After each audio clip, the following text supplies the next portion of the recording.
French-speaking region gained independence from France in 1960 and union with the southern portion of the former Mandate territory of British Cameroon the following year. The country that was formed was the Federal Republic of the Cameroon, and the national flag was adopted and had 2 stars, signaling to the world the union of 2 co-equal states under one constitution. English speakers were always a minority, however, and the political and constitutional basis under which they entered into a union eroded over time. In 1972, the then president, Abhijo, abolished the federal system of government and created a unitary United Republic of Cameroon. The flag was not changed until 1975 to reflect this new imposition of monarchist rule, when the 2 stars gave way to 1. In 1984, President Biya again revised the Constitution, which changed the country's name to the present Republic of Cameroon. The current constitutional iteration dates back to 1996, and on paper, at least, restores a certain degree of federalist autonomy in response to Anglophone demands. The reality, however, is different.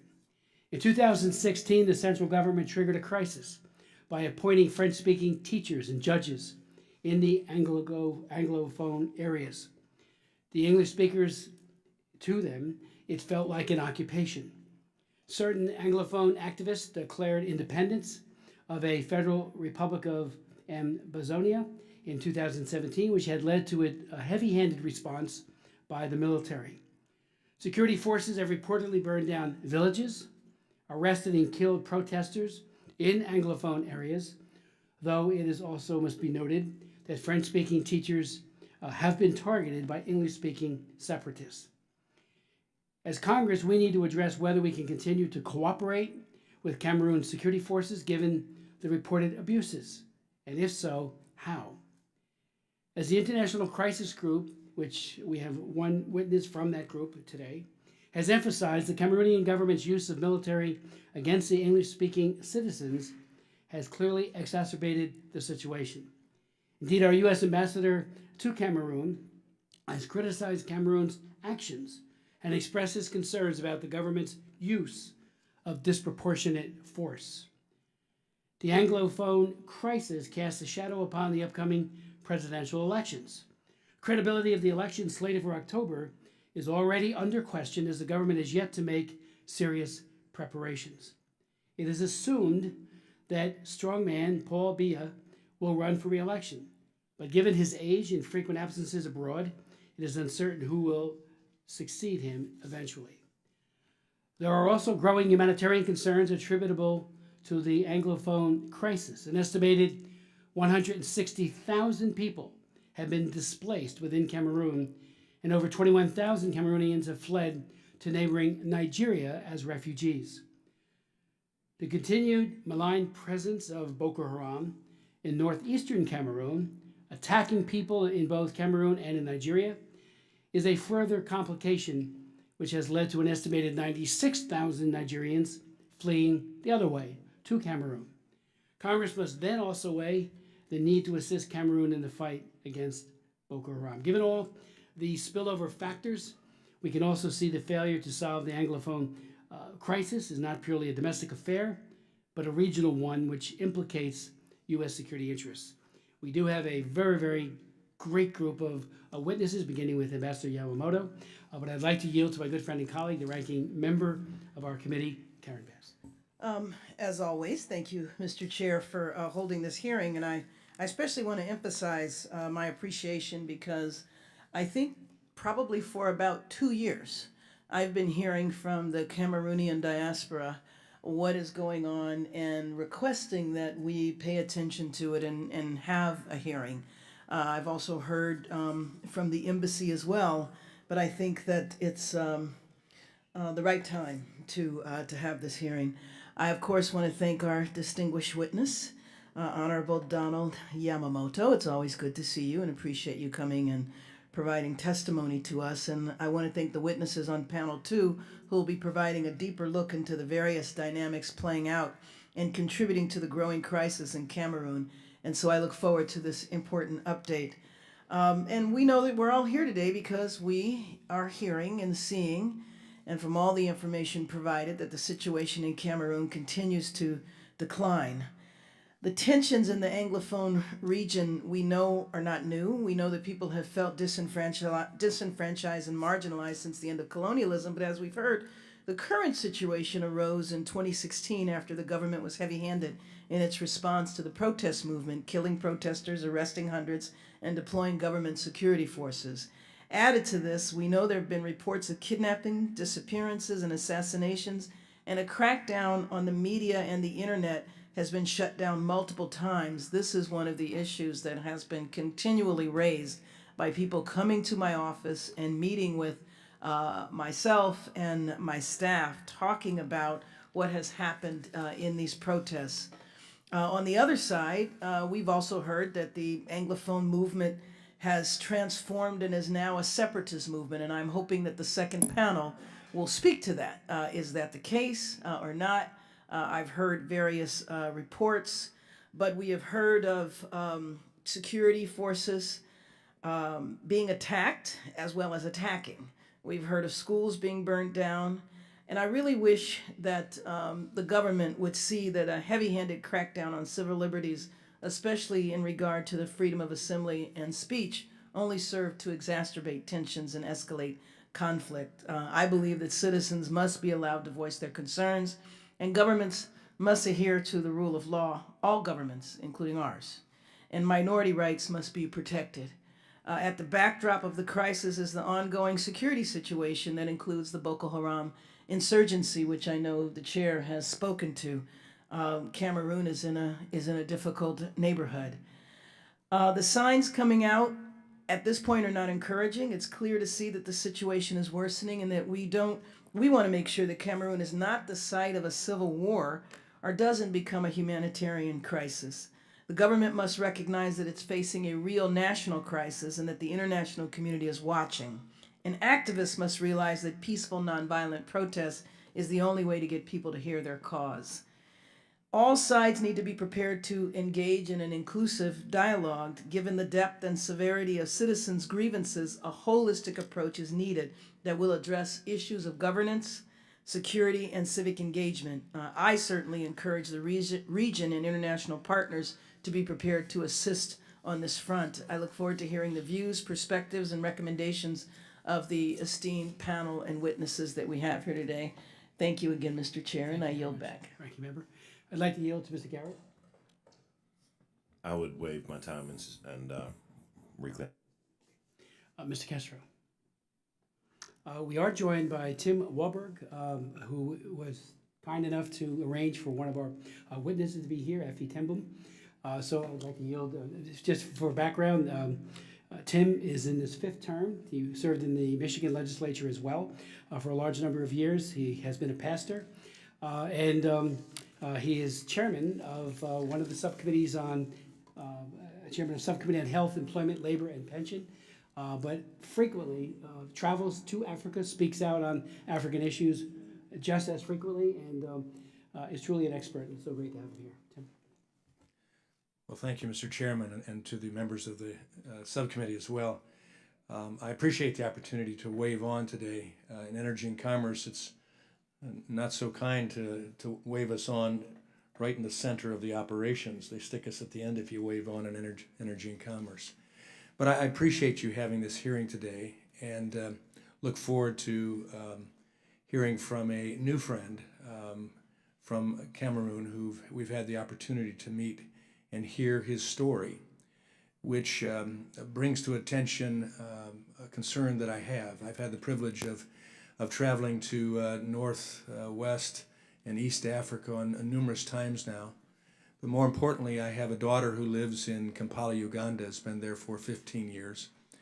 I had the privilege of performing the wedding ceremony 4 years ago for my daughter and my son-in-law now, Prince Sabina, who is Rwandan and is a Tutsi. And so to hear the story of how he and his family fled during the genocide has perked up my ears to concerns that go on in any place in the world, but especially Africa. As I consider the fact that God spared my son-in-law's life and the ability to flee during the genocide at a time when the world, for I believe too long, looked on, the United Nations, as well as the United States of America. And the atrocities grew greater because of inaction. In no way would I want to sit here in Congress and have the opportunity to spare Cameroon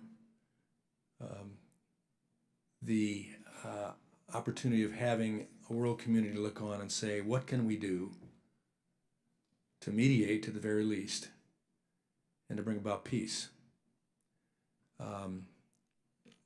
Great people need to know that there are other peoples of the world that see their need and their concerns, and don't just look on and think somebody else will take care, but rather listen to both sides, listen to the concerns, and ultimately, if there is a way to provide an opportunity to bring about healing and reconciliation, that should be the case.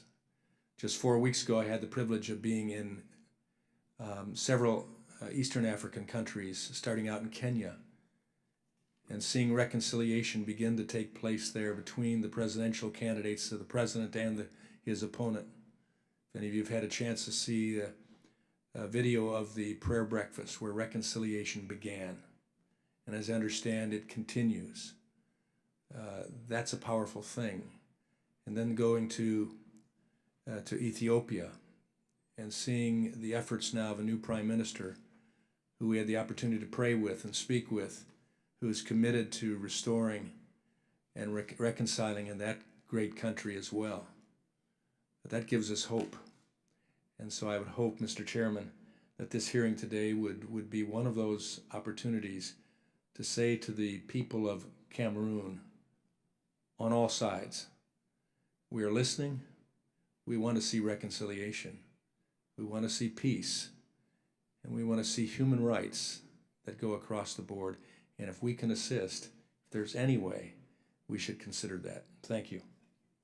Thank you very much for your very eloquent statement and for your leadership in Africa. It is greatly appreciated. I'd like to now introduce our first panelist, and welcome back to Ambassador Donald Yamamoto, Acting Assistant Secretary in the Bureau of Africa Affairs.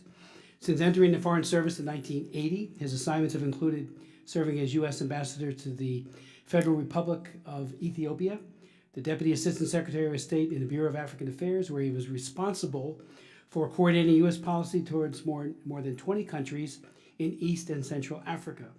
He has also served as U.S. Ambassador to Djibouti and as the Deputy Director for the East African Affairs. Previously, he was assigned to the U.S. Embassy in Beijing, Ambassador, Staff Aide, and Human Rights Officer during the Tiananmen Square demonstration and massacre. In Japan, at the consulate, and a number of other very important deployments over those many years. He has studied Chinese, Japanese, Arabic, and French. During his Foreign Service career, he has received 4 individual Superior Honor Awards, 2 group awards, and the 2006 Robert Freshour Memorial Award for advancing conflict resolution in Africa. We deeply appreciate his presence here today and look forward to the insights that he can provide the subcommittee. Thank you very much, Mr. Chairman. But first I want to thank you, Chairman Smith, and Ranking Member Bass, and all the members, distinguished members of this committee, for the attention and the care and the support you've given not only to us, but also on the topics and subjects dealing with Africa. So thank you very much for doing the focus on this continent. And also to you, Congressman Walberg, thank you very much for all that you've done on the continent and your family has done. Thank you. Chairman Smith and Ranking Member Bass and distinguished members of this committee, it's a great opportunity to come here before you to speak on Cameroon, which I served really as a friend, but also as a valuable partner in the Central Africa region. Anglophone Cameroon really represents about approximately 20% of the population of the country. Many have done extremely well at the very senior levels of government and industries. However, many Anglophones have long expressed concerns about what they consider marginalization, neglect, discrimination by the central government and the Francophone majority. The frustrations of Anglophone teachers and lawyers surfaced in 2016 in the form of peaceful protests. Unfortunately, the government of Cameroon responded to the dissent by shutting down the internet for over 3 months, conducting arbitrary arrests, shooting unarmed protesters, arresting, detaining, and imposing harsh sentences on the participants. This repression of peaceful dissent and lack of accountability, combined with a sense that the government of Cameroon's reforms were insufficient to address their concerns, led to an outbreak of support for secession by violence if necessary of the Northwest and Southwest regions. Stakeholders on both sides of the conflict consistently use sensationalism and outright disinformation to advance their agendas. Obtaining accurate information is difficult for security reasons as well. The embassy has prohibited all but mission-essential travel to the Southwest and Northwest regions, and the State Department discourages private American citizens from traveling to these regions out of concern for their safety. Violence continues to get worse. According to analysis using figures from the Armed Conflict Location and Event Data ACLED project database, violence, be it from secessionist government forces or armed bandits, took the lives of 108 people from December 31st through April 30th of this year.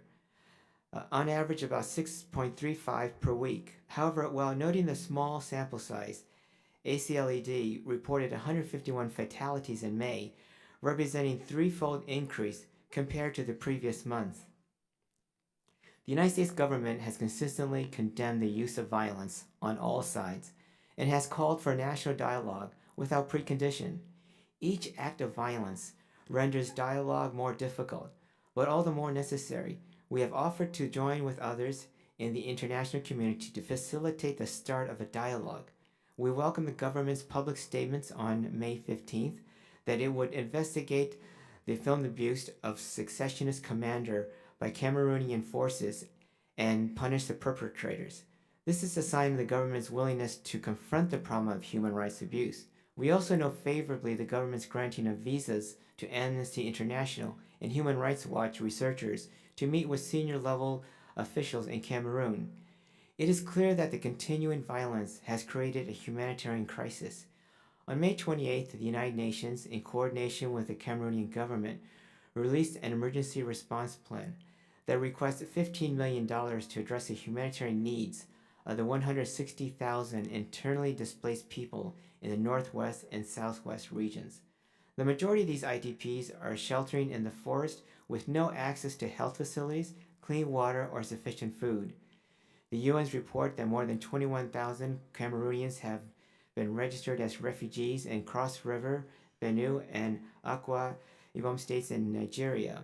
Most humanitarian actors and donors agree in the numbers of IDPs presented in the emergency response plan for the Anglophone regions is underestimated, and humanitarian needs are likely to increase as displaced populations miss a full agricultural season and economic reserves are depleted. We are actively considering ways in which we can support this humanitarian response. We will continue to press for an end of violence, broad-based dialogue without preconditions, respect for human rights, and accountability. And I thank this committee, and to you, Mr. Chairman, for this important meeting. Thank you very much, Mr. Ambassador. If you could, what exactly are we doing? How do we define pressing? The Cameroonian government, the military, is the military at all responsible to our entreaties? What kind of full court press have we mounted? Secondly, you mentioned 160,000 IDPs, 21,000 refugees. The amount of money you mentioned seems to be a drop in the bucket for what I think sustaining the health and well-being of those refugees and IDPs would be. What kind of assessment has been done? Are we planning any kind of U.S. Major provision of funding and food and the like? And what about the security issues relative to those individuals? Do they muster largely in a few areas, or are they just scatter-sighted everywhere, making it harder to get provisions to them? On the issue of holding people to account, is there a sense that troops and others who have committed atrocities are at risk, as they should be, of being held to account for killings and torture? If you could speak to that issue. How many are in prison right now? If you could also enlighten us on that as an opening. And do you think this is escalating, ebbing, or getting worse? Thank you, Mr. Chairman. Let me kind of start is, what are we doing now? Our ambassador, Peter Barlin, is consistently and persistently raising these issues. We also raise the issues from Washington, not only with the Cameroonian government and mission officials here, but also raising this directly with President Biya and his government at all levels. And how does he respond when we raise it? Well, right now is that the response is not to the level that we expect and demand. And that's the issue, is that we need to be more consistent and persistent in addressing this. There are positive signs, as we noted, right, about the visas to the Amnesty International, ICRC getting access.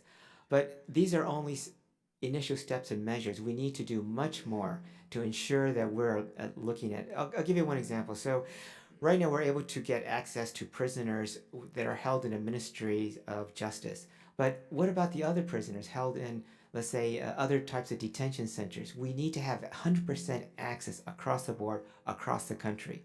There cannot be any openings. The second issue, too, is that, as you cite, is the humanitarian crisis that's created. So if you have about 238,000 total IDPs in Cameroon, and of which 160,000 are in the Anglophone areas, and then you're looking at refugee flows and 21,000 going to neighboring Nigeria to seek asylum, that presents a crisis not only of what are you doing for your own nationals and people in your country, but how is it you're addressing these humanitarian assistance? For the United States, our overall assistance levels and support mechanism is really directed towards humanitarian. So the majority is on 48 million is about in food aid and assistance, and 48 million is on economic recovery, and of course 59 million is in healthcare. As far as military training, that really actually is quite small. It's about 3.8 million, and we have another 2.5 million that is before the Congress for notification. But what we are doing is, we're on the security forces.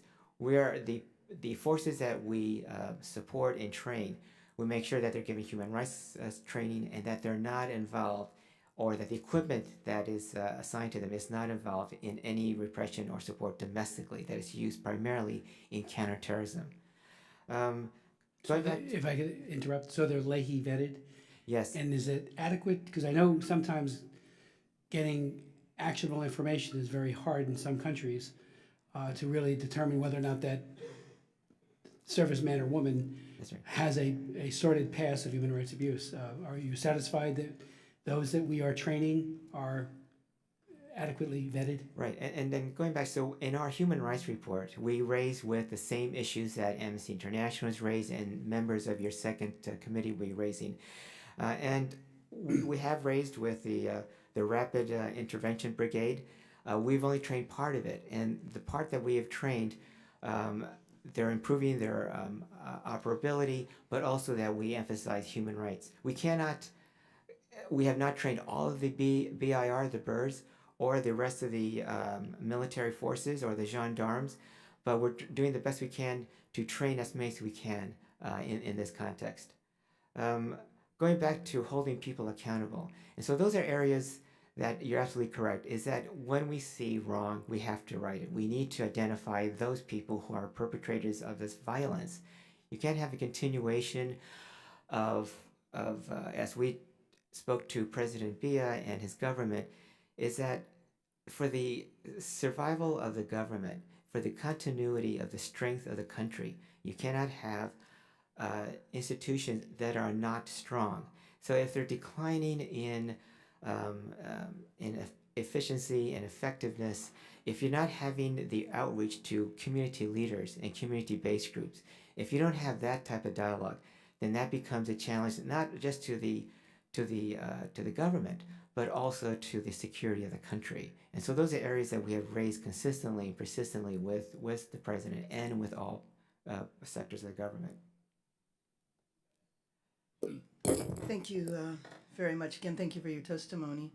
I wanted to know, ask you a couple of questions about elections, security, and then a couple of other categories. So how closely is the State Department monitoring the pre-electoral environment? Is the country on track with electoral reforms? And then is there any chance for a credible election in a few months? I'm talking about October, unless they're changing the date. And thank you, Madam Congressman. That is a good point. The issue is we have 18 elections in the African continent this year. On the Cameroon side, we don't have enough funding to meet all of the elections. In order to have valid elections, you need to go way before the electoral process. Right now, USAID and in government assistance, we have no plans to give on the electoral support. Given the government's needs to implement electoral reform and their commitment to electoral reforms, that really is the first basis. And that's something that we've been pushing the government on. You cannot have a really open, transparent electoral process without strong institutions and commitment to those reforms. So you were saying we're not providing any direct resources, and we're not because we don't believe they would be used appropriately? Because it's not appropriately, is that the commitment to electoral reform is not there. And that's really the first step.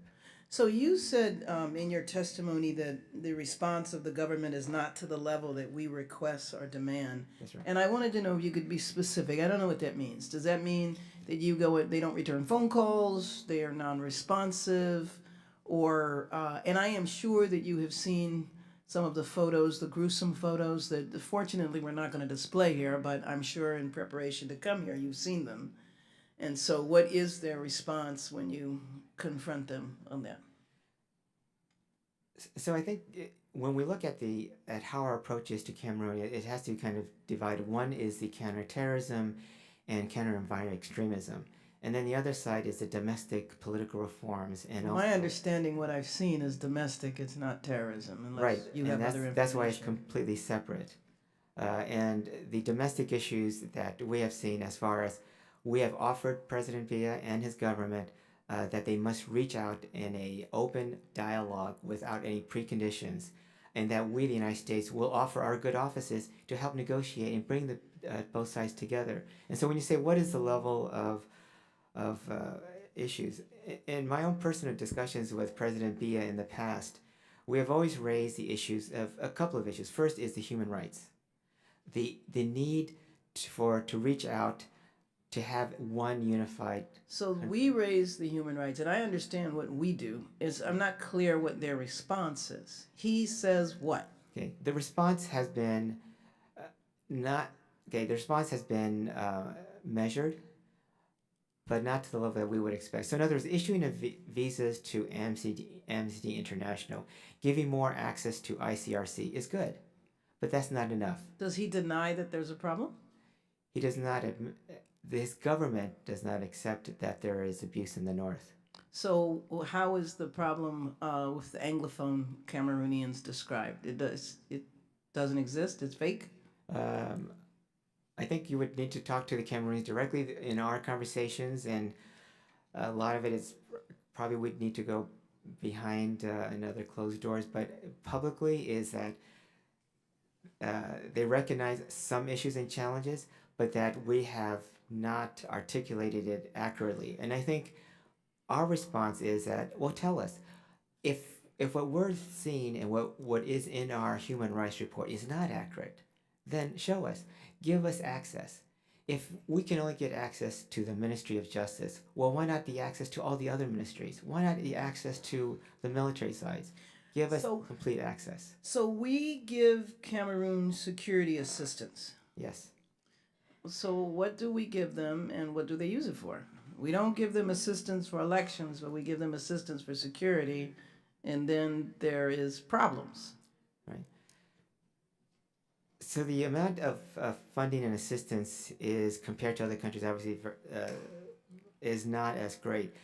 What we are focused on is core issues that meet the U.S. national strategic interest. How much security assistance do we give them? So right What now is we it give for three- specifically? So $3.8 million in peacekeeping operations, education, and also in raising their capability in the Lake Chad region. The reason why is because, and we also have another $2.5 million in congressional notification money, which will go to counterterrorism and countering violent extremism. And then, Mr. Chair, I think you were asking whether it was Leahy compliant. Yes. So there's weapons that we send?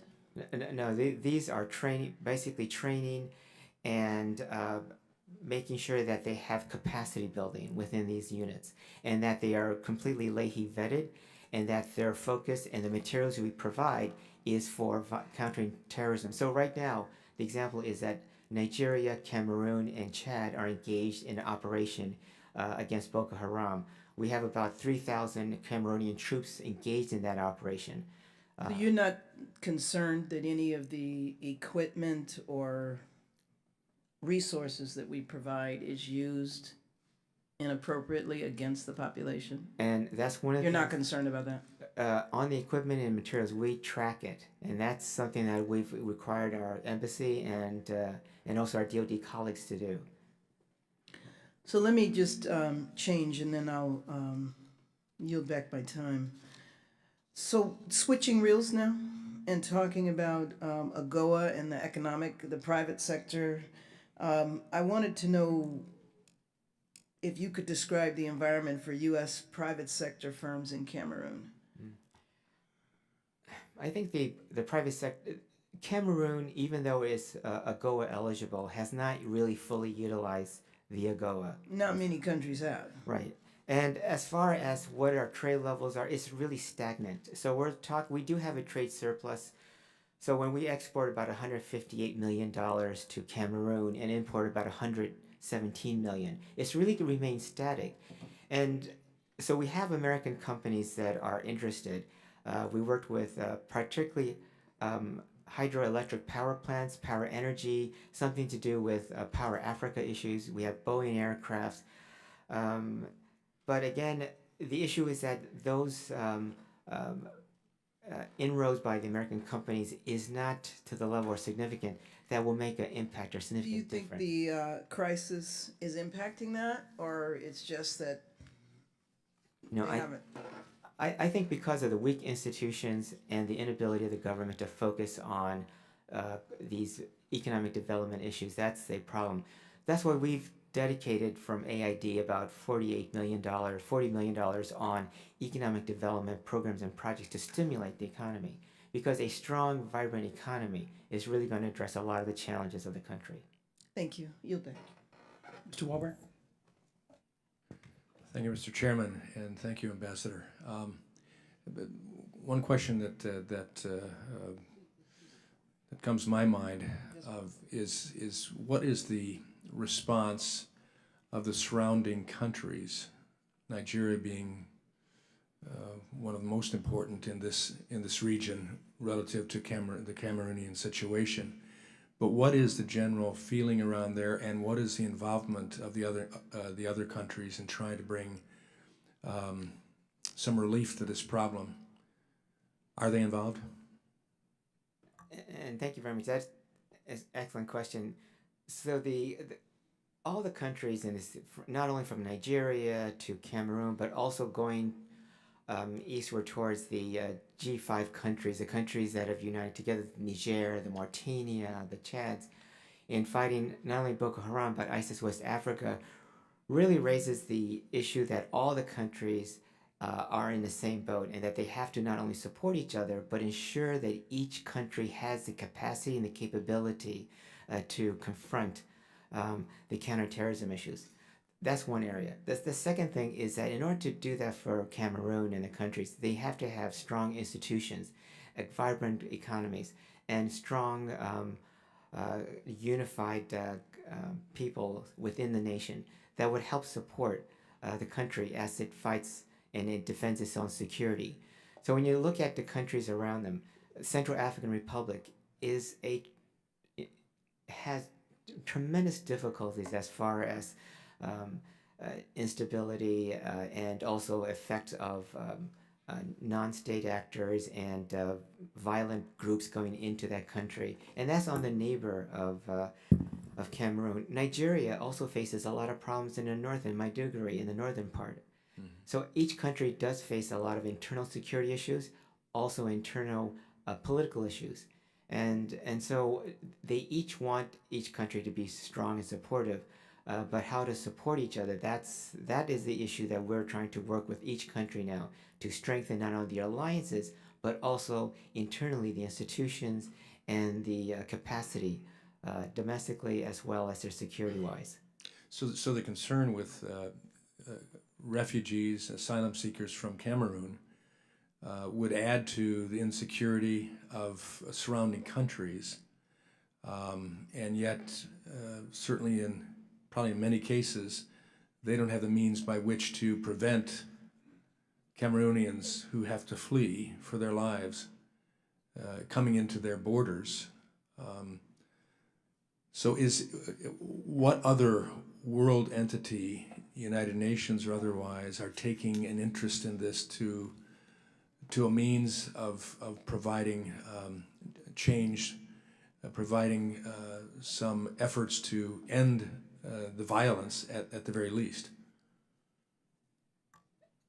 And ultimately, and Mr. Congressman, as you look at the continent of Africa, if you look at areas where we have a crisis, the DRC, South Sudan, and even here in Cameroon, and of course there's no comparison with DRC or South Sudan, they're in another level of violence, but these are political issues as well. Political decisions can resolve and meet the problems, even in Cameroon. So the issues that you see is, 238,000 internally displaced within Cameroon. But more important is that Cameroon, despite the challenges it faces, is receiving over 258,000 refugees from neighboring Central African Republic, 96,000 from Nigeria. Yet conversely, you have 21,000 Cameroonians going to Nigeria. So the conflict and the political problems are not only affecting the country internally, but also neighboring countries in each other. And so what are we doing about that is, the issue is that working to strengthen the institutions, working with the governments, working with our allied countries, working with the United Nations, but also the African Union, and also sub-regional groups such as ECOWAS. Those are the areas that we all need to be a part of this solution and the process and working with the government and the people. Okay, thank you. Thank you very much. Just one final question. Your assessment of the Cameroonian security forces, the military forces, given the bumps that may be ahead in the elections, how confident are you that the military is committed to civilian rule, Major General Atenga and the rest of the leadership? And secondly, since there is a linguistic divide, as you know and I know, we all know, very often where there's an ethnic or some other divide in the military, we saw it in Serbia during the terrible Yugoslav war. We saw it in Northern Ireland with the police force, the Royal Ulster Constabulary, which did not include Catholics, and it had a terrible outcome for them. How would you assess the military in terms of those who comprise it? Is there a blending of both communities so that they will stand down and not err on one side or the other?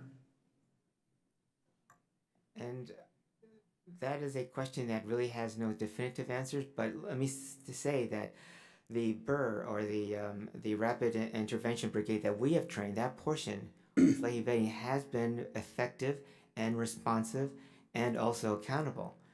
But the question comes in, we haven't done the majority of the military, and that's the overall military and the gendarmerie and the rest of the BUR. And I think that would really rely on working with the government to ensure that the capacity and capability of the military is accountable to the government, accountable to authority, but more important is holding the military accountable for any types of abuse or human rights abuse. Have any of the military who have committed atrocities, to the best of our knowledge, been trained by us? On our area, that we try to eliminate as best we can, and I mean, we're not training completely I'm talking about too. Yes. I mean, the answer is we're not completely 100% Do we track by name those who we train? We do. And how many are we talking about that we've trained? So right now is we trained 800 for the operation in the Central African Republic, and we train most of the 3,000 that are in the operations now in countering violent extremism. So that's a very small number compared to the overall. Is that mostly officer corps, or is that Oh, it's enlisted? everything. So we have staff and command college, and then we have NCO training. Sure. So from a strategic point of view, that's more important than anything to have the right leadership, right, wouldn't you say? That is on the counterterrorism, that's one aspect. But on the leadership, that's a separate issue. We need to do a better job on that. And how long is the training?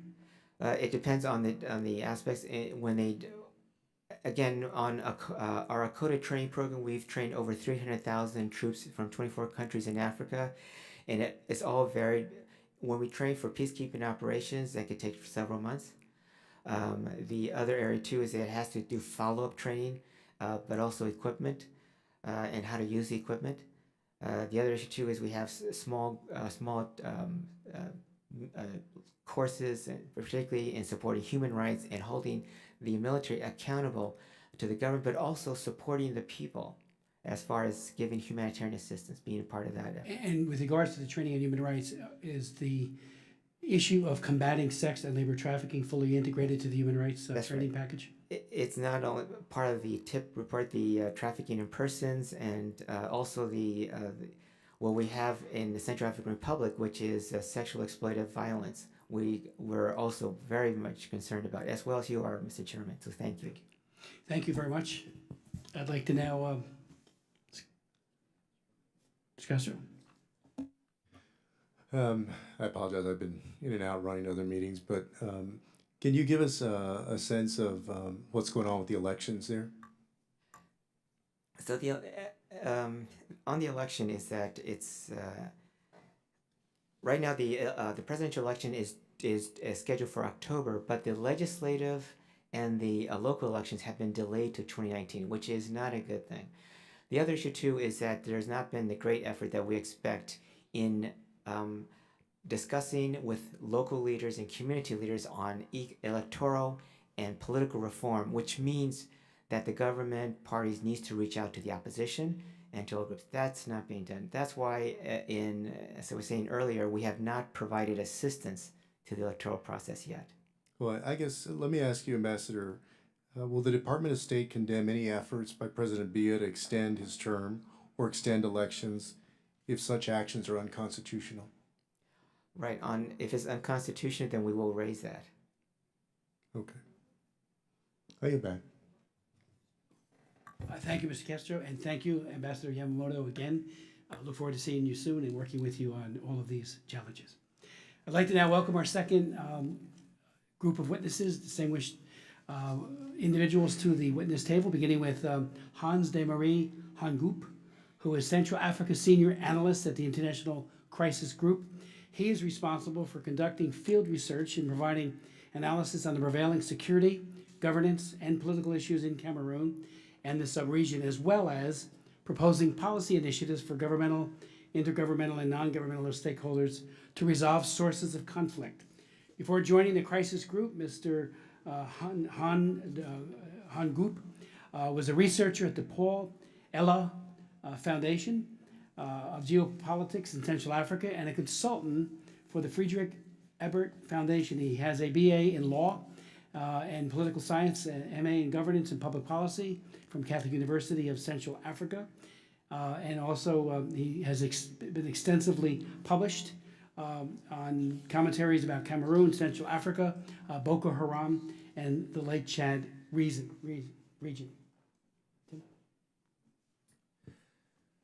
Mr. Chairman, privileged to introduce Mr. Effie Timbone, who is the Executive Director of the Cameroonian Association for Bible Translation and Literacy.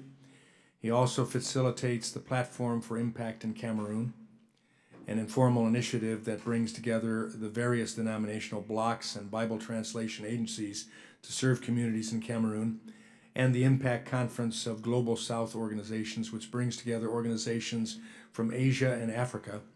Mr. Timbone served as president of the Forum of Bible Agencies from 2012 to 2016 on the boards of One Book Canada, the Development Associate International Cameroon Audio Gospel, and the Translation Degree Advisory Committee. He also has worked as a consultant on organizational development, community mobilization, and church engagement. A native of Cameroon, Mr. Tambone is married to Mindy Lamberty Tamboon, and they have 3 young children. We look forward to your testimony. Thank you, Mr. Wahlberg. And our third witness will be Adote Akwe, who is the Deputy Director of Advocacy and Government Relations for Amnesty International USA. He has focused on human rights and U.S. foreign policy towards Africa since 1988 and has worked at the Lawyers Committee of Human Rights and the American Committee on Africa and the Africa Fund. We welcome his testimony as well. I'd like to now go to Mr. Hangoop, and then we'll proceed.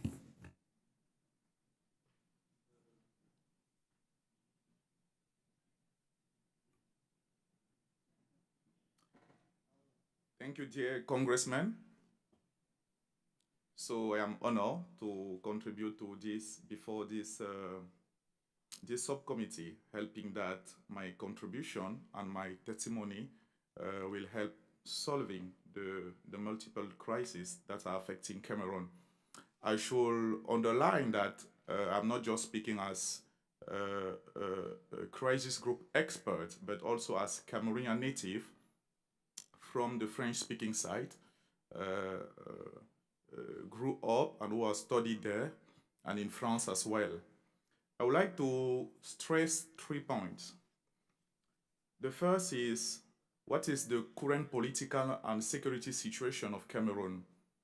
The second is how this situation, if it deteriorates further, could have regional implications and threaten U.S. interests in the sub-region. And the third point is what the U.S. Congress or the U.S. government and other international partners of Cameroon can do to prevent the current situation to escalate further. On the security situation, there are 2 aspects that needs to be considered. Boko Haram in the far north and the conflict in the Anglophone region, northwest and southwest region of Cameroon. As he has been explained by the previous speakers, the far north of Cameroon is since 2014 concerned by the spreading of the Boko Haram insurgency from Nigeria to Cameroon. 1,900 civilians have been killed and about 200 people from the security forces, soldiers, gendarmes, and policemen.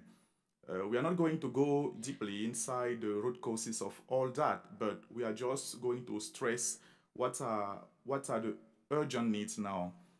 There is a kind of decrease of Boko Haram activities in the whole region, and particularly in the far north of Cameroon. Boko Haram is no longer in the position of launching hundreds or dozens of experienced fighters against Cameroonian security forces. Most of the attacks now are resorted in looting and banditry act, although the jihadi group remains a threat for Cameroonian army and for the whole population of the far north.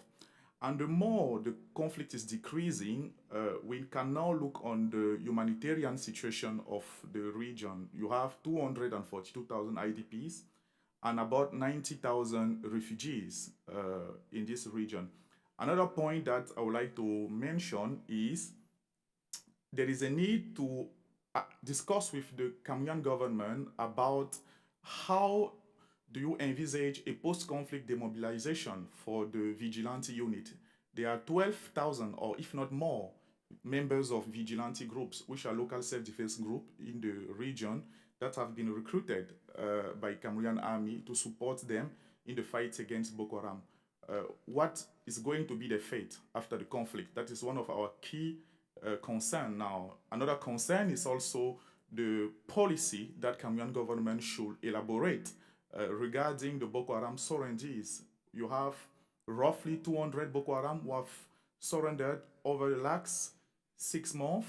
What is the policy for them? Not just for them, but also to send a signal to the remaining about 1,000 Cameroonian members of Boko Haram in the bush, so that they are encouraged to also abandon this group. So these are the 2 or 3 key concerns that we have regarding the fund of the humanitarian concern, but also the issue of the vigilantes, the issue of Boko Haram surrenges, and also reminding that although it is a threat or a conflict which is going down, is still on. Regarding the Anglophone crisis, as many of you have already expressed, I'm not going to go inside all the historical background, but as you know, two entities got together, the former British trustership that was called Southern Cameroon, and the French side, the Francophone side, who was under the administration of France.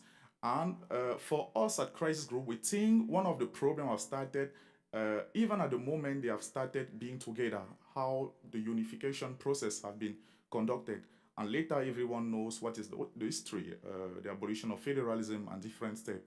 So he has come up again, and in October 2016, with cooperative demand, and we have reached what we have reached now, which is a political crisis, and on top of this political crisis now, an armed insurgency in the Anglophone region that is threatening the stability of the Cameroon, and with a risk of turning into civil war. We are very, very concerned because we think right now it's not just a question of insecurity in different regions of Cameroon, which is the priority. The priority is the stability of Cameroon itself. It's no longer just what's going on in the far north, what's going on in the Anglophone region. It's now, can Cameroon sustain the 2018, for example, election? How the central of the country, the central government is going to manage all that. And the last point that I will just mention is that maybe it's not coming up in the international media, but 3 other regions of Cameroon, East, Adamawa, and North, are also exposed to insecurity, particularly from militias coming from Central African Republic, highway bandits, and also poachers. A point also in the current state of Cameroon is the political situation. And 2 things need to be mentioned. The first is the next election that's going to become. We think at the International Crisis Group that this election are at high risk. First, because it has always been the case for the past elections in Cameroon, but secondly, because what is new this time, we are going throughout election with 5 or 6 on the 10 regions of the country which are under insecurity. Secondly, the level of political tension, community divide, and any divide in the country is mounting the more the election is approaching. Different groups are targeted in social media or even in public media. And thirdly, there is a high dispute about the electoral and judicial process in general. The opposition, particularly, and the civil society is not okay, doesn't agree with the electoral code. And some of the things that we wanted to stress is, in case it's not possible to address all the issues related to the electoral process and electoral code in Cameroon, there are 2 or 3 that could be quickly and feasible even before October, like for example a fair funding of opposition parties, or like for example adopting an election with a second round for the presidential and also for the local election. So these are the things, and I will just conclude this first point by saying most of the security concern and security risk in Cameroon are intimately linked to the governance, how the governance of the country is weak, the highly centralized governance, the patrimonialized governance, and also corruption. So there is the political fragility of Cameroon are not separate to the security fragility. It's actually, in most of the case, the issue of the central governance that is impacting and is creating all this crisis. And this is something that Crisis Group is highlighting since 2010. Now, what are the regional implications? If the crisis in Cameroon deteriorates further, we have at least 4 points. The first is CEMAC. CEMAC is not very well known internationally, but is one of the economic zones within Central Africa that gathered 5 countries. And Cameroon contributes for 35% of the CEMAC zone. So if Cameroon is collapsing, it is Gabon, Equatorial Guinea, and Central African Republic, countries whose stability depends on stability of Cameroon, who will be affected. Another point is, as already been mentioned by the ambassador, which is the fight against Boko Haram and the terrorism, so I'm not going to come back on it. You have also the Gulf of Guinea, which is an important reserve of hydrocarbons in the world, and Cameroon contribute to the regional maritime architecture of security of the Gulf of Guinea. What is it going to happen if this country is collapsing?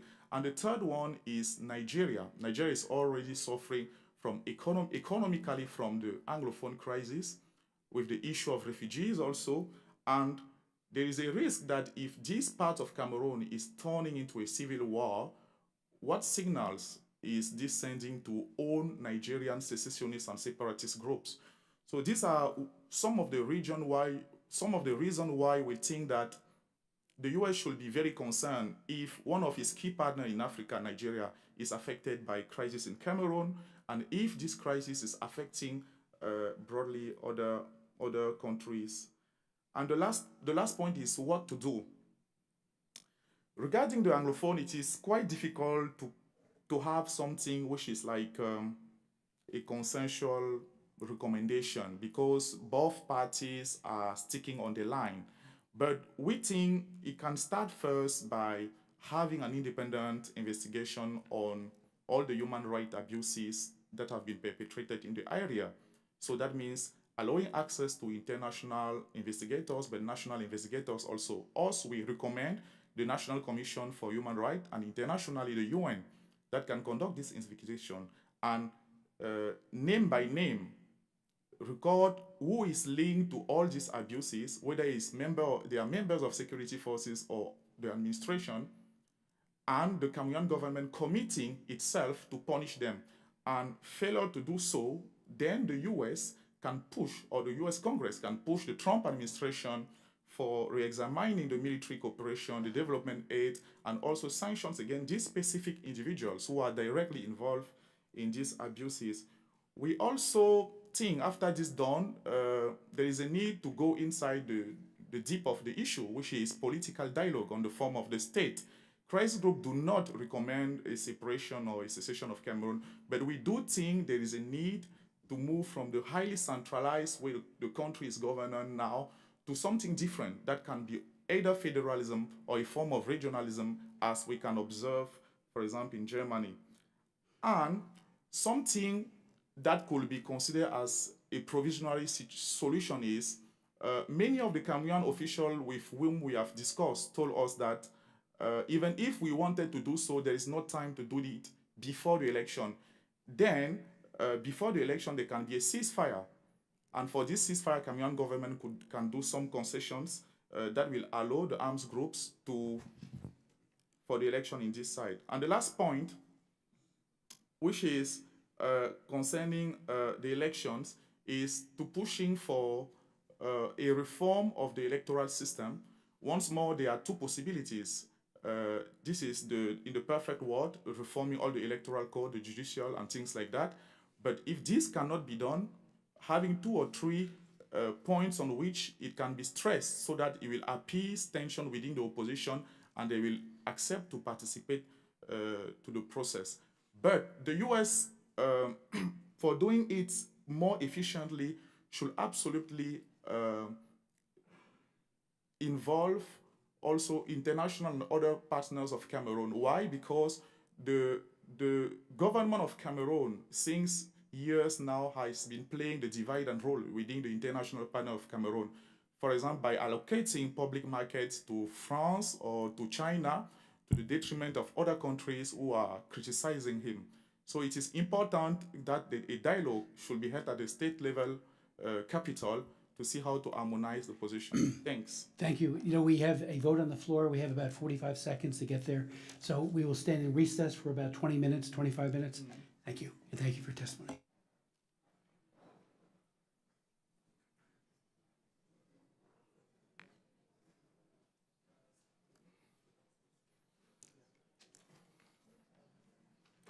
So they are going to come back for another hearing and then they come back again, or how is it going to be? They have a recess for 20 minutes, so we have a 20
Subcommittee will resume its sitting, and I apologize for the delay. We had 4 votes on the House floor, so again, I do apologize. Mr. Tembum, the floor is yours. I want to start with my recommendations before I share my story. We desire to urge the United States to condition its military support to the Biya government on immediate redeployment of its troops to northern Cameroon to aid in fighting Boko Haram. And we urge for an international commission of inquiry to fully investigate the crimes against humanity and bring perpetrators to justice. And let the United States call for an international mediation to resolve the crisis going on in southern Cameroon to prevent further atrocities and genocide. And for these negotiations to be effective, we believe the following conditions must be met. All those arrested in connection with the crisis must first be released. Talks should take place in a neutral venue. The mediator must be acceptable to both sides, and negotiations must include addressing the root causes of the crisis and self-determination for the people of former British Southern Cameroons in accordance with UN Declaration of Granting Independence of Colonial Countries. Those are my recommendations. There are horrific crimes going on, committed every single day by soldiers, government soldiers, against civilian population in the regions, in the Anglophone regions in southern Cameroon. And I believe these crimes amount to war crimes or crimes against humanity. Soldiers go into villages, burn down villages, even burn people, elderly people in their homes who cannot escape.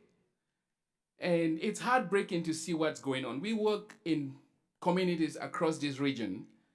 We have staff on the ground, and every single day I get stories. I see pictures of homes burned, of people killed. And it really breaks my heart to see what's going on. And the root causes for this problem has to do with what Mr. Hans already said, the way the two countries came together. The Republic of Cameroon became independent in 1960, and Southern Cameroon leaders, when they went to the UN, because they were going to get independence, the United Nations violated one of its resolutions by not accepting the desire of the people to become an independent country. They rather conditioned their independence by joining either Nigeria or Cameroon, which was a violation of that resolution.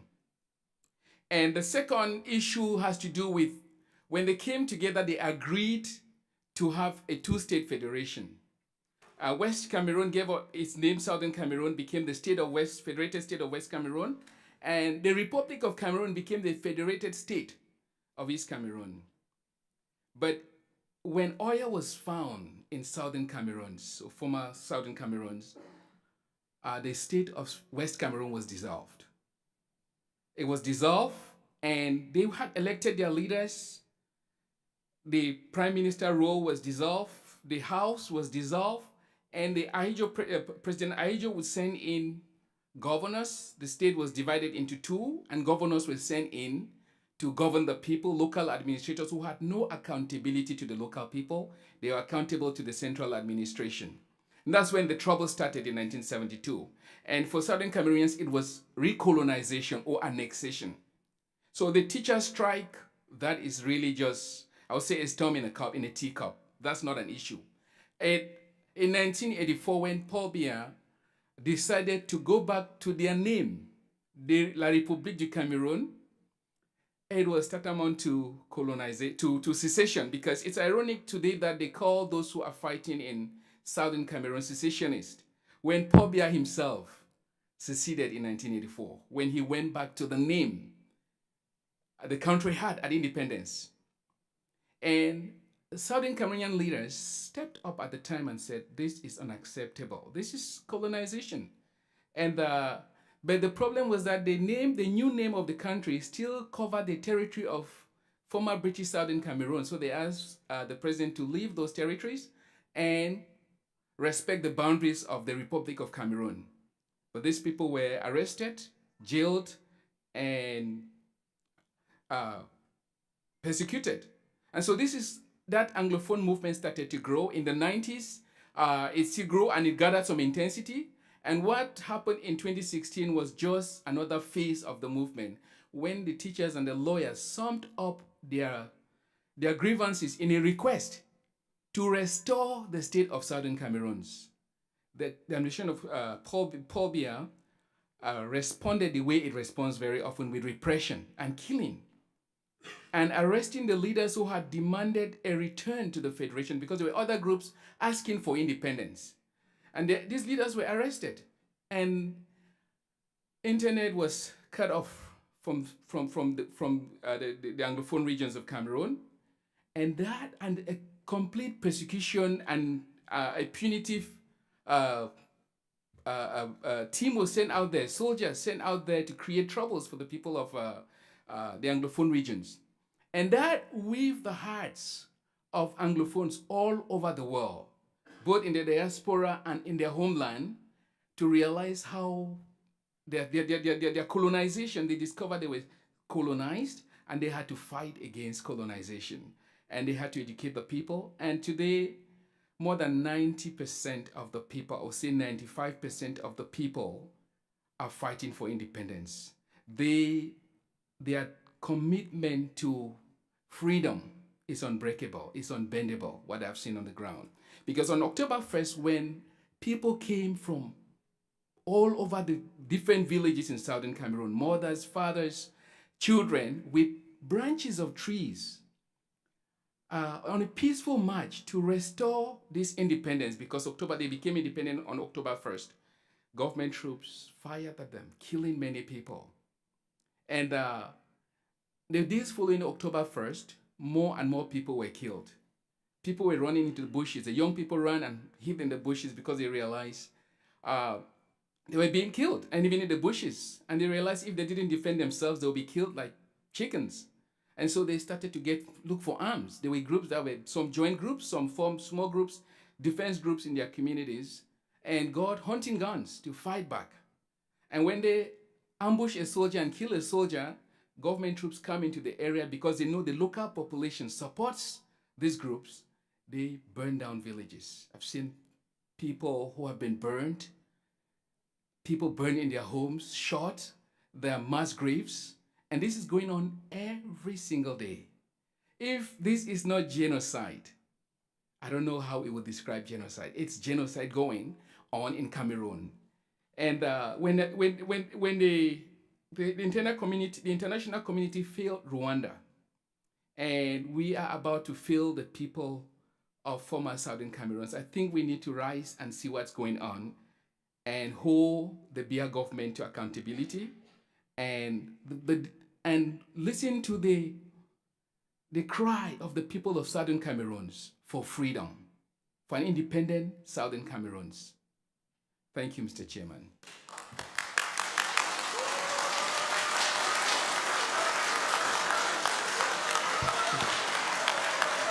Well, thank you.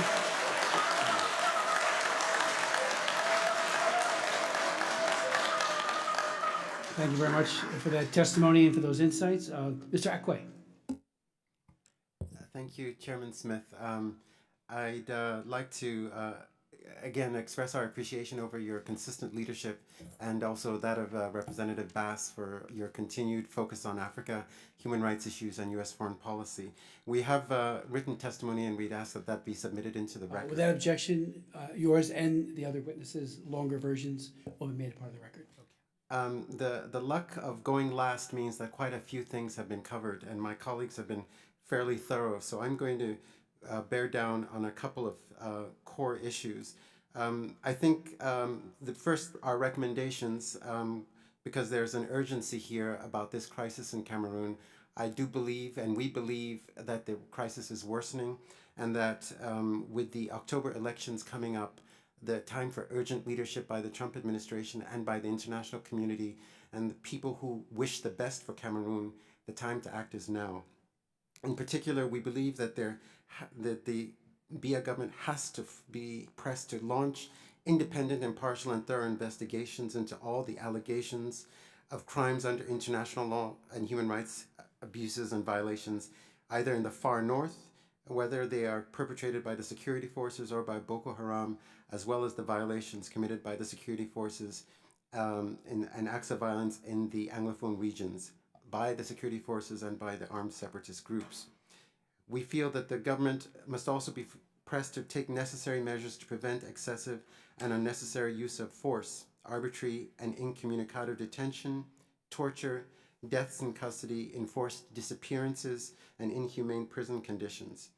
They must also cease the arbitrary detention of the alleged members of Boko Haram. We also call on the international community and the United States to press the Cameroonian government to protect the rights of all of the people living in Cameroon, as guaranteed by the Cameroonian Constitution and Cameroon's international human rights obligations. This includes releasing human rights defenders, civil society activists, political prisoners, journalists, trade unionists, teachers who have been arbitrarily arrested or detained without charges. And at the point I think that was made by one of my colleagues was allowing unrestricted access for UN rapporteurs and experts and human rights organizations throughout the country to conduct a needs assessment and investigate the abuses. We would also urge Congress and the international community to really look at the humanitarian needs that have been created not only by the crisis in the far north, but also in the northwest and southwest Anglophone regions. The human rights situation in Cameroon is alarming and it is worsening. The government of President Biya has to date shown little inclination or political will to effectively address the crisis. It is time for the Friends of Cameroon and bodies like Congress to strengthen their calls and demand credible reforms with clear benchmarks, some of which I've already outlined. This is, of course, even more urgent with Cameroon scheduled to hold elections in October, and with a Boko Haram insurgency in the far north and violence in major parts of the country, it is hard and dangerous to see how elections were going to be proceeding that are going to be free and fair. I'd like to turn very much my attention to the abuses around the Boko Haram insurgency. As you all know, Boko Haram has been trying to create a caliphate in the Lake Chad Basin and impose Sharia law, as well as end all forms of Western education. The group's attacks have killed more than 20,000 people regionally and displaced 2.7 million.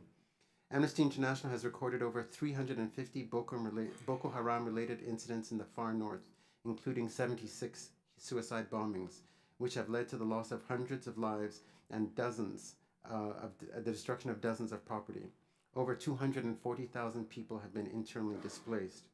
We believe Boko Haram has committed war crimes, crimes against humanity, including abductions, recruitment of child soldiers, summary executions, and suicide bombings.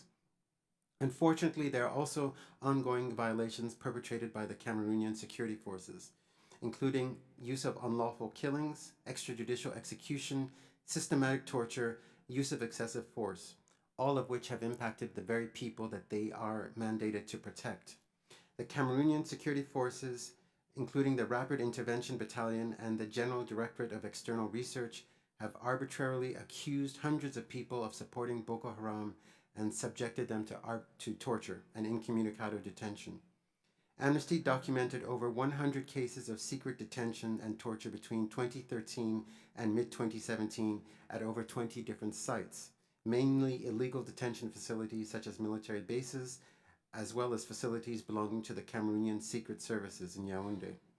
Despite these reports of torture, the Biya government has yet to acknowledge or investigate those allegations and put people to justice. Although the military's response to Boko Haram's tactics have been vociferously defended by the government, there is growing concern that systematic and widespread violations by the security forces may feed radicalization, leading some to join the armed group, as well as contributing to fear and the distrust of the military. These reports were alarming enough for AFRICOM to launch an investigation into whether U.S. troops knew about the instances of torture, in particular at a base known as Salak. The results of the investigation have yet to be released publicly, and Congress must press for those reports to be released, not only to find out if any U.S. military personnel were aware of the torture, but also to convey to the Cameroonian authorities how seriously the United States takes this issue. In addition to those crimes, the Cameroonian security forces have also used very similar tactics in the Anglophone regions of the country. The Anglophone minority grievances include political and economic marginalization and the francophonization of the law and education system. Let me be clear that the current crackdown follows years of an already poor human rights environment that featured arbitrary arrest, detentions, and beatings. The government has historically used force to silence dissent throughout Biya's term in office. However, during the last 12 months, in response to the protests and demonstrations, the level of repression has increased dramatically. Since October 2016, protests and strikes related to the demands from the Anglophone minority have been met with harassment, threats, arbitrary arrest, and use of excessive force. At least 20 protesters were shot by security forces in the Anglophone regions between September 22nd and October 1st of 2017, and more than 500 people were arbitrarily arrested and packed like sardines in overcrowded detention centers. Others wounded in the protests were forced to flee to hospitals where they sought life-saving treatment or out of fear of arrest or being killed. Hundreds, including human rights defenders, journalists, and activists, fled their homes, becoming internally displaced or seeking refuge in Nigeria. The heavy-handed response by the security forces to the initially largely peaceful protests contributed to the emergence of more radical violent groups who have attacked Cameroonian security forces, state symbols, and have perpetrated attacks against the general population. We believe that at least 42 schools were attacked between May 2017 and May 2018. Cameroonian separatists have also killed over 80 members of the security forces in the north and southwest. The escalation of violence by armed separatists at the end of 2017 coincided with the militarization of the Anglophone regions, including the creation of a new military region with its headquarters in Bamenda and the military's launch of a large-scale operation in the northwest and southwest regions. The Cameroonian security forces have razed numerous villages.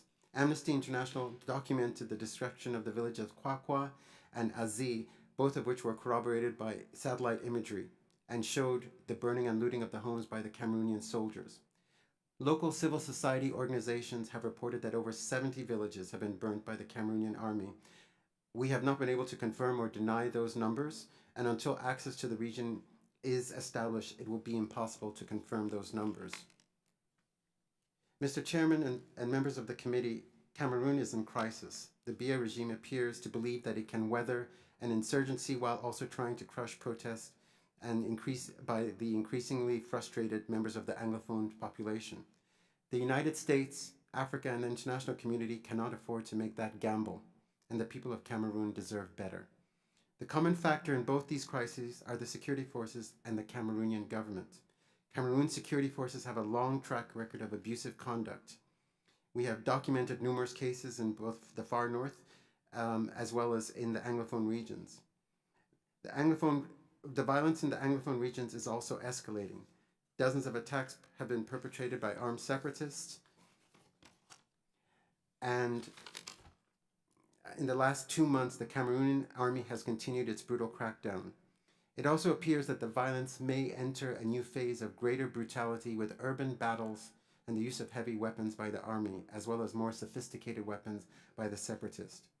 Failing to end the culture of impunity will leave the country stuck on a path where at best it risks losing the support of the Cameroonian people in the far north, at worst helping Boko Haram, and in the south eliminating or marginalizing moderate voices, while leaving larger parts of the country destabilized and in need of humanitarian assistance and political stability. We urgently call for Congress to put the pressure on the Trump administration to act and to push the friends of the country of Cameroon to also act. Thank you very much.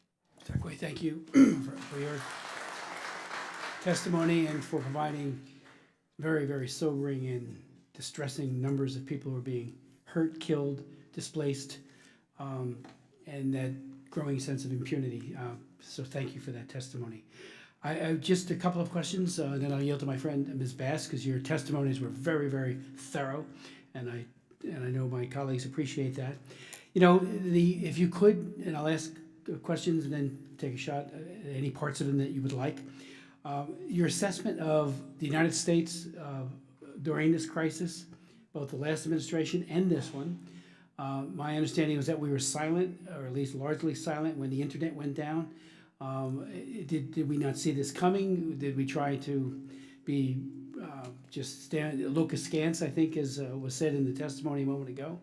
And also, if you could speak to what the United Kingdom and France are doing, respectively. Obviously, their legacies are very, very deep and sadly have led to much of this chaos. The UN and the African Union, and maybe some of the regional partners, countries, are they playing a mitigating role in trying to resolve and bring some positive? You heard earlier when Ambassador Yamamoto was here that I asked and others asked about what do we mean by pressing? What are we really doing in the capital? What are we doing vis-a-vis the president to really push this? Secondly, Mr. Temban, you talked about the church in your prepared testimony, especially, and that the church can't really go where it's not invited as a mediator. And I'm wondering if the president won't invite, is the international community doing that? We know that in DR Congo and many other places around the world, the church plays an enormous role in trying to bring disparate parties together, provide a venue, an atmosphere where good positive outcomes can occur. And I'm wondering, would that be something you want us to really push the administration to push to try to get, the various denominations of all the different faiths in the same room, making a mediation possible? And also, finally, on the whole issue of National Commission of Inquiry, would that be a UN human rights effort? Have they shown an interest in taking that up at the Human Rights Council, for example, or any of the, as was said, the special rapporteurs, or any of these other individuals? Or should the AU take this on? As we've all seen, the AU has really become a dominant force when it comes to peacekeeping. And I remember when that transition occurred from UN to AU, very, very positive. We were all applauding it. Should the AU be taking a lead on this inquiry, or should it be a hybrid of both?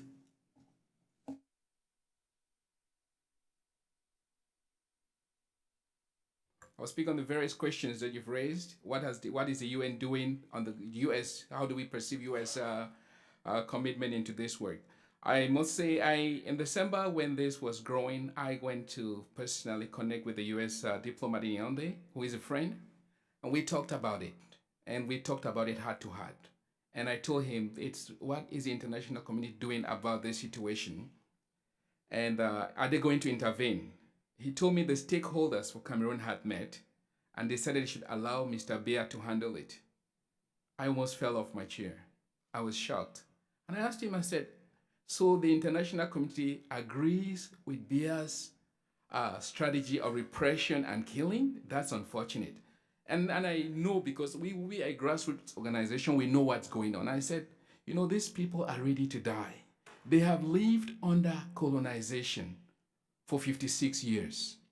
And they want it no more. They don't want their children and their grandchildren to experience this. They're ready to die. And we are seeing what's going on today. And so the British, when we saw, first of all, the United Nations, I think Southern Cameroonians feel a deep sense of betrayal from the UN, because the UN could have resolved this. The United Nations Secretary General was in Cameroon in October with the violence that was going on. He condemned it and he called for dialogue to solve the root causes, but that was all they did. And they have continuously ignored. There's a journalist at the United Nations who has been talking about this every single day, that there's an issue with press freedom even at the UN. He's not allowed to speak about the issue. And so the UN has turned its back on Cameroon. France plays in the dark. They are key partners, because what's going on here is that Southern Cameroon has enormous resources. And so France plays in the back. They have access to those resources. But recently, what we saw from the British was shocking, because it helped me to see how the circle came back together. In a public meeting in London, there was a deal signed for oil in this region with New Age. And New Age is funded by a US hedge fund. And I had doubts about that. What's US role? What are they playing? Are they interested in resources at the detriment of the lives of thousands of people who are being killed, some are running the bushes, mothers and children hiding for their lives, exposed to all kinds of danger. So we believe that the United States, especially Congress, can push the government of the United States to play a key role. The African Union has challenges. So we need support. We need an international mediation. If the US can call for that, that would be very helpful to really help us come out of this crisis. Please continue with your answers. I have a meeting with the majority leader. I'm going to have to leave, and my good friend and colleague, such time as she may consume, and then to close the hearing. But if you could, Mr. Ekwe, include in your answer, if you would, because I did press Ambassador Yamamoto pretty hard on this, about U.S. training. Are any of these troops committing these atrocities that we have trained, or is it having a positive impact because of that human rights training and that professionalism that is being conveyed to soldiers that we have trained? If you could add that to it. And I will read your answers later on when I return. Thank you. Yeah, he mentioned the role of the church. The church has condemned the violence. The Catholic Church especially wrote a paper helping this to express the root crisis of the problem and calling for a dialogue to solve those root crises, and those were ignored. Instead, there was a lawsuit against the church to intimidate the church. Things dropped, and the church has made many attempts. Last week I met with the various key denominational leaders. I met with the Cardinal Toomey. I met with Archbishop Cleda, who is the president of the Episcopal Council. I met with the head of the Council of Protestant Churches in Cameroon to just get an appraisal of where the church is in relation to the crisis. And they say their statements are out there. They couldn't really engage if nobody engages them. They've made many attempts to meet with President Biya, but he just ignores them. So when you said that you think the United States should call for international mediation, what would that look like in your mind?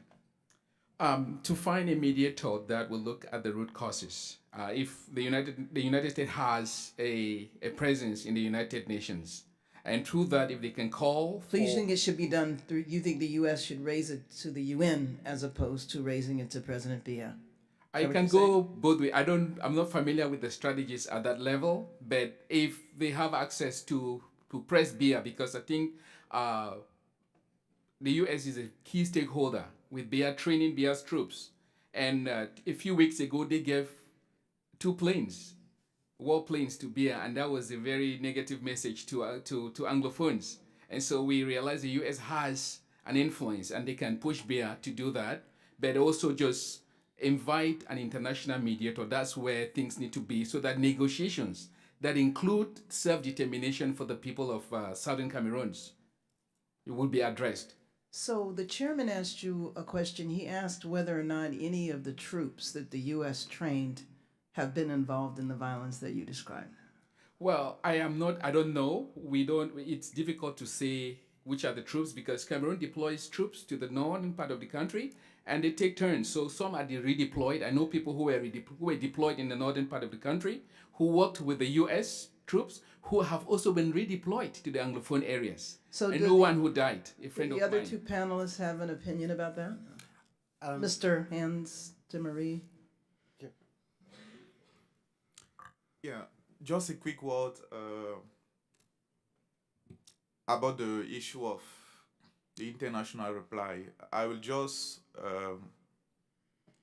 advise the US to find a common position with the other international partner interacting, because when you are trying to analyze the way the government of Cameroon is trying to react vis-a-vis the international pressure, they are trying to put in the side the former colonial power, France, who also has a significant voice within the EU, and the European Union take decisions collectively.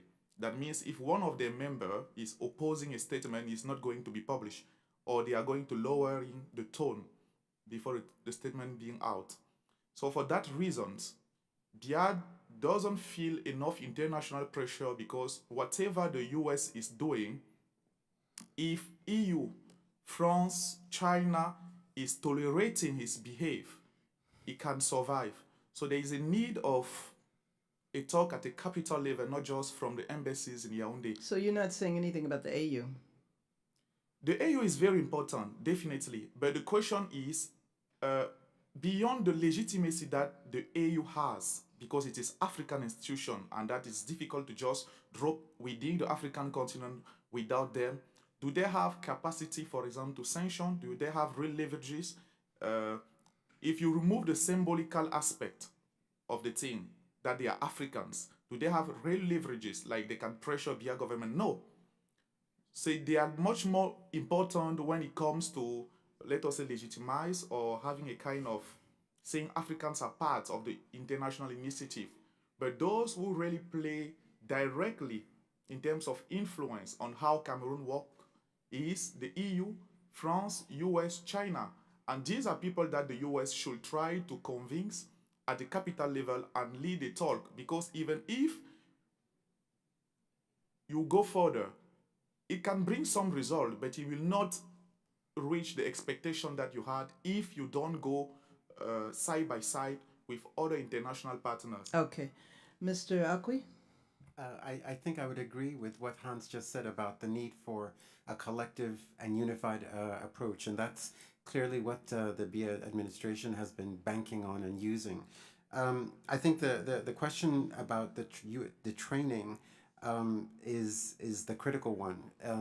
As you know, the counterinsurgency and the anti-terrorism work against violent extremist groups has been almost like the unspoken priority for U.S. foreign policy, and I think that that's shaped the approach in Cameroon and has basically muted all of the other voices of the U.S. government in expressing concerns about problems.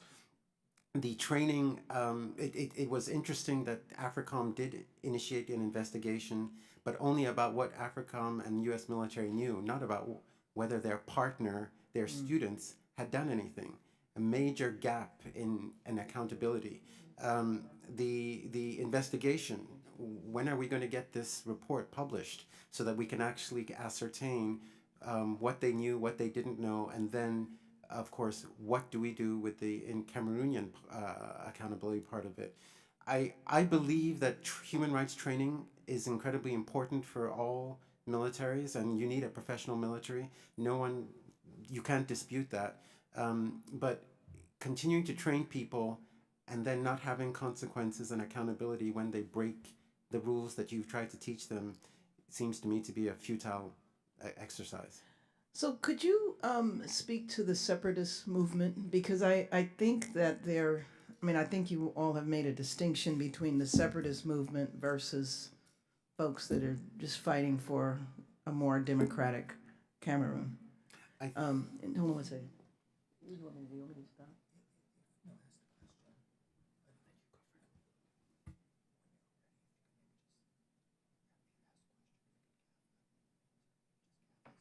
Okay. All right. Go ahead. Yeah, what's going on is a movement of a whole people fighting against colonization. They're fighting for the decolonization of southern Cameroons because that territory was recolonized in 1972 when the federation was abolished. The state of southern Cameroon, West Cameroon, was abolished. Their institutions, state institutions, were all abolished and then divided into two governors sent in. And local administrators. So these people they're not accountable to the local population. They're accountable to the central government. And then in 1984, when Paul Biya changed the name to the name they had at independence before the union, to Southern Cameroonians, it was secession. So it's ironic that they're calling those fighting now in Southern Cameroon secessionists because Paul Biya did secede in 1984. But recolonized Southern Cameroons and has treated the people that way. And so the people have arms, they're fighting, and it's scary what's going on because they believe they want freedom and they're ready to die for that freedom. And they have been hurting the military as well. The Cameroon military is on the back foot right now in some of the areas. The local soldiers fighting have taken some areas, and they've actually been treating the local population better than the military. They have provided food. I've seen videos of them providing food. Some of our colleagues were in the Southwest recently, and they shared with me how they were treated by these people. So they're taking territory, and it's creating a very serious problem. And if there's no mediation, the whole country is going to be in chaos. Okay. Thank you very much. I want to thank all of the witnesses for your time, and I'm sorry that we had an interruption for us to go to votes, but obviously this will not be the last time we visit this issue, and I appreciate your input and any other recommendations that you might have. You could certainly forward to the office of the chair or my office. Thank you very much. This hearing is adjourned.